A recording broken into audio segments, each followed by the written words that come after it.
Саламатсыздар оқушылар. Бүгін мен сіздермен мынандай бір ұбт-ның есебін шығарып көргім келіп тұр. Тапсырма экранда берілген. Былай дейді: тыныштық күйден 40 секунд бойы тең үдемелі қозғалған дене жүрген жолының бірінші жартысын өтетін уақыт. Көп оқушы осы жерден қателеседі. Себебі мына жерде 20 секунд деген жауап тұр, бірақ бұл 20 секунд деген жауап болмайды. Бірінші жолының жартысы оқушылар ойлайды, жарты-жартыдан 20 секундтан жүріп өтеді деп.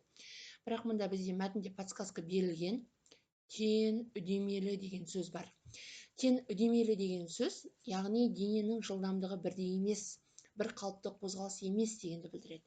Егер дене бір қалыпты қозғалатын болса, 20 секундта ол жарты жолды жүріп өтетін еді. Мұнда тең үдемелі, яғни уақыт өткен сайын жылдамдық артып жатыр, бірақ үдеу тұрақты дегенді білдіреді. Бұндай есептер шығару үшін біз әуелі мына мәтінде берілген сөздерге қараймыз. Бастапқы жылдамдығы 0-ге тең болады. Себебі мәтінде бізде тыныштық күйден деген сөз берілген. Енді жалпы бізде жүрген уақыт бар. Ол бізде 40 секунд жүрген. Одан кейін S1 жолымыз бар. Ол жалпы жүрген жолдың жартысына тең дейді. Бізге осы жарты жолдағы кеткен уақыт сұрап тұр ғой. Енді бұл есепті шығару үшін әрі қарай не істейміз? Біз өзімізге қажетті формуланы пайдаланып аламыз. Жолдың формуласы бізде қандай еді? АТ квадрат бөлінген 2, Бастапқы жылдамдық 0 болғандықтан, негізі V0 плюс АТ квадрат бөлінген 2 болу керек еді. Енді осыны әрі қарай добавить етсек, S-тен бізде үдеу берілмеген, бірақ біз білеміз үдеудің тең екендігін, сондықтан оны осылаймен қалдырамыз. Көбейтілген Т-ның квадраты, Т-ға біз 40-ты қоямыз, 40-тың квадраты бөлінген 2.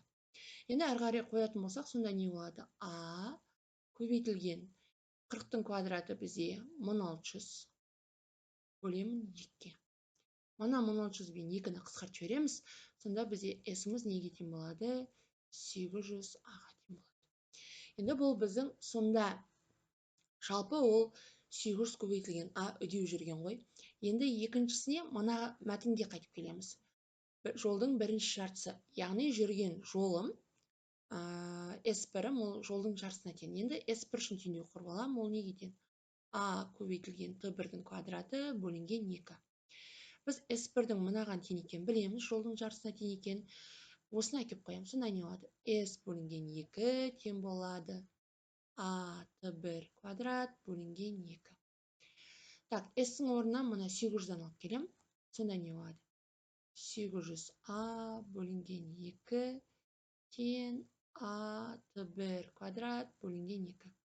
Бірделерін бірден қысқартып жіберем. 2 мен 2, А мен А. Сонда Т1 квадрат бізде 800-ге тең. Т1-ді табатын болсақ, ол бізде Т1 асты 800-ге тең болады. Осыдан Т1-ді таба қоямыз. 800-ді Т1-ден шығаратын болсақ, шамамен жуық 0-мен 28 секунд.